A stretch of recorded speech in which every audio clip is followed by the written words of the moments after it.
have been a decade of breakthroughs and developments in medicine and psychiatry. Scientists have developed a new technology to cure mentally ill adults.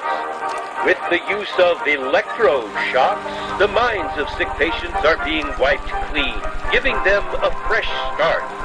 On this blank slate, physicians then imprint a new, healthy personality. Remaking people, shocking them into obedience. This is a story about that powerful idea. In the 1950s, it caught the attention of the CIA. The agency funded a series of experiments. Out of them was produced a secret handbook on how to break down prisoners. The key was using shock to reduce adults to a childlike state.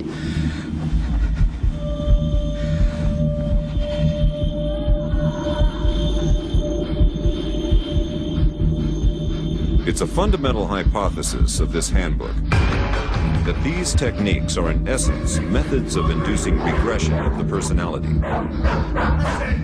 There is an interval, which may be extremely brief, of suspended animation, a kind of psychological shock or paralysis. Experienced interrogators recognize this effect when it appears, and know that at this moment the source is far more open to suggestion, far likelier to comply than he was just before he experienced the shock.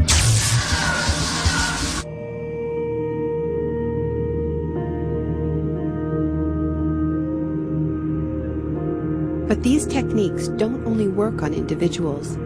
They can work on whole societies. A collective trauma, a war, a coup, a natural disaster, a terrorist attack puts us all into a state of shock. And in the aftermath, like the prisoner in the interrogation chamber, we too become childlike, more inclined to follow leaders who claim to protect us. One person who understood this phenomenon early on was the most famous economist of our era, Milton Friedman. Friedman believed in a radical vision of society in which profit and the market drive every aspect of life, from schools to healthcare, even the army.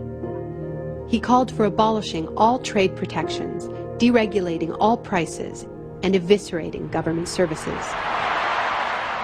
These ideas have always been tremendously unpopular, and understandably so. They cause waves of unemployment, send prices soaring, and make life more precarious for millions. Unable to advance their agenda democratically, Friedman and his disciples were drawn to the power of shock. The subject should be rudely awakened and immediately blindfolded and handcuffed. When arrested at this time, most subjects experience intense feelings of shock, insecurity, and psychological stress. The idea is to prevent the subject from relaxing and recovering from shock.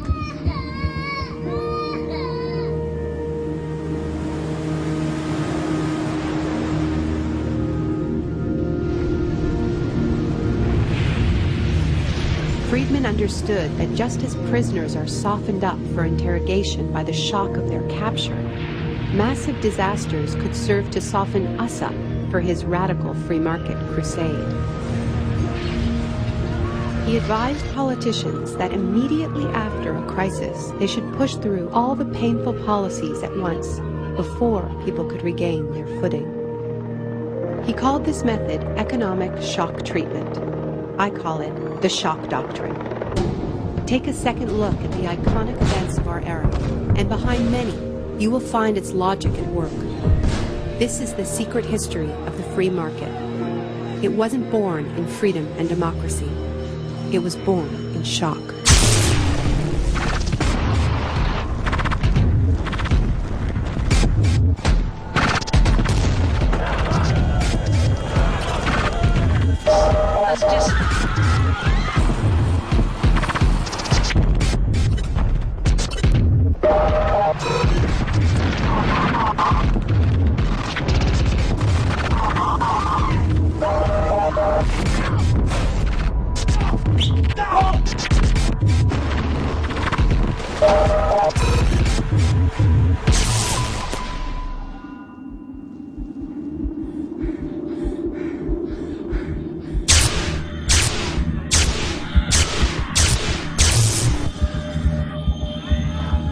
Isolation, both physical and psychological, must be maintained from the moment of apprehension. The capacity for resistance is diminished by disorientation. Prisoners should maintain silence at all times. They should never be allowed to speak to each other. There's one other thing I've learned from my study of states of shock.